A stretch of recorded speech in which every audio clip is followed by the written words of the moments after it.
Salut les gars, j'espère que vous allez bien. Aujourd'hui, on va parler de Adrien Rabiot. Et oui, il y a eu son histoire avec l'OM et on va voir que c'est pas la première fois que ça arrive dans d'autres clubs. Alors déjà, pour commencer, Rabiot, défaite contre Rennes. Déjà, contre Rennes, il tire sur le poteau. Donc on se dit à ce moment-là, oh, il est chaud, Rabiot, nanana. Bref, Marseille perd à la dernière minute. Ensuite, vestiaire, embrouille entre Jonathan Rowe et Rabiot. Il y a eu des gifles, etc.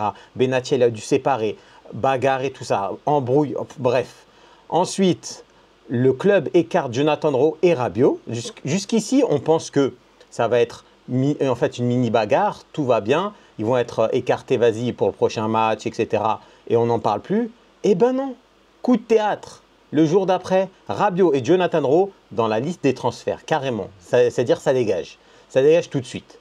Donc là, l'OM donne le ton. De Zerbi donne le ton. Il n'y a plus de statut, on va dire. Regardez cette vidéo déjà, c'était l'année dernière, elle veut tout dire. Je suis clair. Di Greenwood, di Rongier che è capitano. Chi è capitano? Se uno lavora, Si on travaille, lo rispetto. je le respecte. Se uno non lavora, è De Greenwood, è Rabiot, è Rongier, è Kondogbia, è Højbjerg, mi sbatto i coglioni. Vous voyez, De Zerbi, il n'y a pas de star, il n'y a pas de rien du tout. C'est lui le patron, c'est lui qui décide. Donc je pense qu'il a décidé, avec Benatia et Longoria, ils ont décidé de se séparer des deux joueurs. Mais si les joueurs ne trouvent pas de club, c'est-à-dire pendant un an, ils seront mis au placard comme Mbemba à l'époque. Donc ça, c'est un problème quand même pour les deux joueurs, donc ils vont partir. Là, aux dernières nouvelles, Jonathan Rowe, il a des pistes en Italie, Roma, Bologne, et Rabiot aussi en Italie, hein, Milan, Juve, Inter, comme d'habitude. Je sais pas, ils ont quoi les Italiens avec Rabiot, enfin bref, ça c'est un autre sujet. Donc, sur ce, l'avocat, il a parlé sur RMC, il a dit comme quoi, oui, il y a eu un problème, mais il ne s'attendait pas que le club mette Rabiot sur la liste des transferts. Donc, je pense que dans le vestiaire, il s'est passé des choses, mais on ne sait pas tout. Parce que pour mettre deux joueurs hors équipe après la première journée de championnat juste pour une embrouille, puisque des embrouilles, il y en a eu partout dans les vestiaires de chaque club, hein. Mais là, les mettre sur la liste des transferts, c'est chaud, c'est chaud. Mais par rapport à Rabiot, ce n'est pas la première fois que ça arrive. Et je vais vous énumérer tous les cas de Rabiot, tous les problèmes qu'il a eu en équipe de France, à Paris, à la Juve. Et ben maintenant, malheureusement, à Marseille pour les Marseillais qui n'ont pas de chance, hein, décidément. Alors déjà avec Paris, il refuse de prolonger et négocier avec la Roma en 2014. Ensuite, mise à l'écart du groupe, voilà. Et ça, c'est à son époque où il avait 19 ans, etc.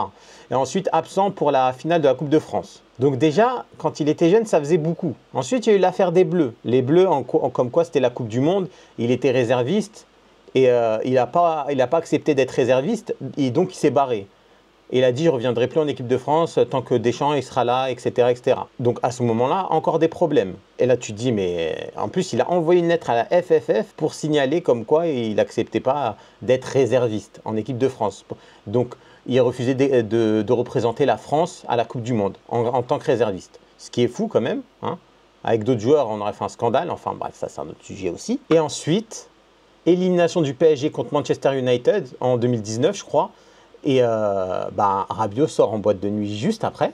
Et en plus, il like un post de Patrice Evra qui se moque du PSG. Donc là, c'était la cerise sur le gâteau, hein. Très clairement, les dirigeants ne l'ont pas accepté. Et Rabiot et Paris, la rupture a été consommée.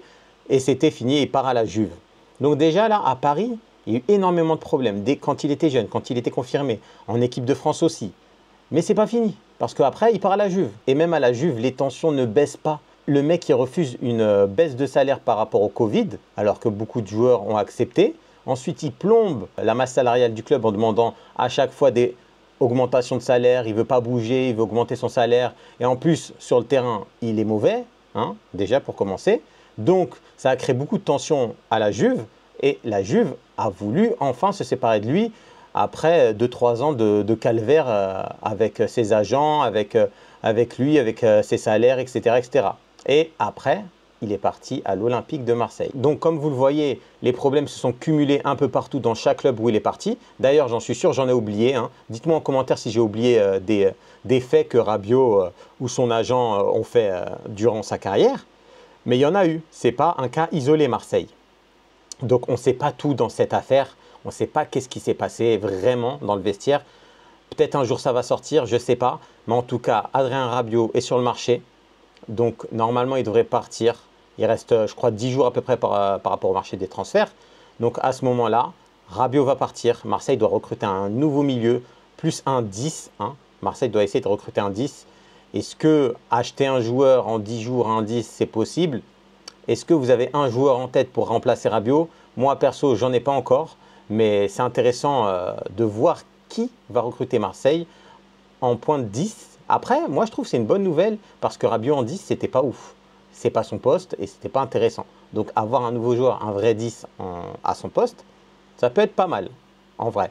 Mais je ne sais pas ce que vous en pensez de l'affaire Rabiot. Dites-moi en commentaire ce que vous en pensez. Et sinon, on se retrouve demain pour une nouvelle vidéo. Bien évidemment, je vous souhaite une bonne soirée, matinée, après-midi, etc., etc. Salut!